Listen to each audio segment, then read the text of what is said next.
Bank will be issuing a digital currency. India is working towards introducing what is known as digital currency. Digital payments, where you use your phone to scan and pay for goods, are now everywhere in India. E-rupee voucher देश में digital transaction को और प्रभावी बनाने में बहुत बड़ी भूमिका निभाने वाला है।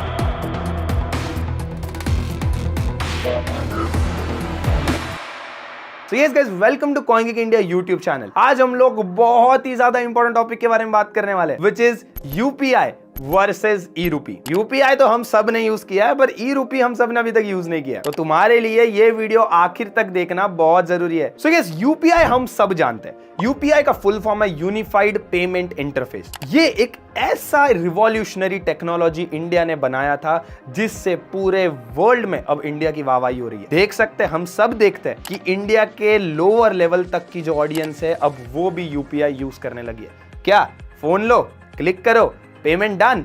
एक बैंक से दूसरे बैंक में विद इन कुछ मिनट्स ही नहीं, कुछ सेकंड्स में भी हो जाता है ये ट्रांजैक्शन। ये इतना बड़ा रिवॉल्यूशन था जो कि इंडिया को काफी ज्यादा ग्रोथ दिया है, and with that fintech industry में इंडिया को बहुत अच्छा पोजीशन भी किया है। But now the question is that why India is looking forward to e rupee. क्यों इंडिया ई रूपी की तरफ जा रहा है जबकि यूपीआई इतना रिवॉल्यूशनरी चीज बना है? तो यही डिफरेंस को आज मैं आपके साथ शेयर करूंगा। सो यस, पहले हमें यह समझना जरूरी है कि यूपीआई है क्या। यूपीआई एक पेमेंट गेटवे है। मतलब मेरा एक बैंक है और मेरे फ्रेंड का एक बैंक है। हम दोनों बैंक में अगर एक ट्रांजैक्शन करवाना है तो जो टेक बनाया गया है उसे हम कहते हैं यूपीआई।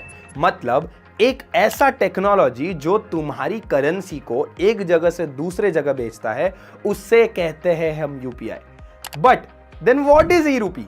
अब ई रूपी के बारे में बात करते हैं। ई रूपी मतलब इंडिया की अपनी डिजिटल करेंसी जो कि सीबीडीसी होगी, मतलब सेंट्रल बैंक डिजिटल करेंसी होगी। सिर्फ इंडिया ही नहीं, बाकी और काफी देश भी इस पर काम कर रहे हैं। लेकिन इंडिया ऑलरेडी अपने पायलट ऑपरेशन जो है वो चला चुका है अपने बहुत सारे डिफरेंट सिटीज में। मुंबई, बैंगलोर, चंडीगढ़, न्यू दिल्ली एंड भुवनेश्वर में लॉन्च किया गया है। ई रूपी मतलब एक ऐसी करेंसी जो आपके फोन के वॉलेट के अंदर होगी। हम सब ने अपना वॉलेट हार्ड वाला यूज किया है, लेकिन अब वो डिजिटल होने वाला है। मुझे पता है आप समझने आए हो कि दोनों के बीच का डिफरेंस क्या है। और हाँ, एक्चुअली अगर ई रूपी आता है तो उसके बेनिफिट्स क्या है, पहले उसको समझ लेते हैं और फिर मैं आपको दोनों का डिफरेंस बताऊंगा। ई रूपी ब्लॉकचेन पर बना हुआ है, जिस वजह से जो भी ट्रांजैक्शन का कॉस्ट होता है वो एकदम ज्यादा रिड्यूस हो जाएगा। बट ये इसलिए भी रिड्यूस हो रहा है बिकॉज जब यूपीआई को यूज किया जाता है ट्रांजैक्शन करने के लिए दो बैंक के बीच में, तो बैंक्स आ जाती है, तो वहां पर हमें पेमेंट करना पड़ता है। सो यस, ई रूपी के तीन मेजर बेनिफिट है। Number 1, it reduces the cost of transaction. जब डिजिटल रूपी से ट्रांजैक्शन होगा तो वो दो वॉलेट के बीच में होगा रेदर देन दो बैंक्स के बीच में, तो हमें एक्स्ट्रा पे नहीं करना पड़ेगा। Number 2, government support. गवर्नमेंट को बहुत ज्यादा फ्लेक्सिबिलिटी मिल जाएगी अपने वर्ल्ड लेवल के ट्रेड्स करने के लिए, बिकॉज करेंसी जो है वो अब डिजिटल चली जाएगी। Number 3, counter fitting prevention. हम सब ने फर्जी देखी है, हमें पता है that how important is counter fitting. ये प्रॉब्लम को बहुत ज्यादा बड़े लेवल पर सॉल्व कर सकता है डिजिटल करेंसी।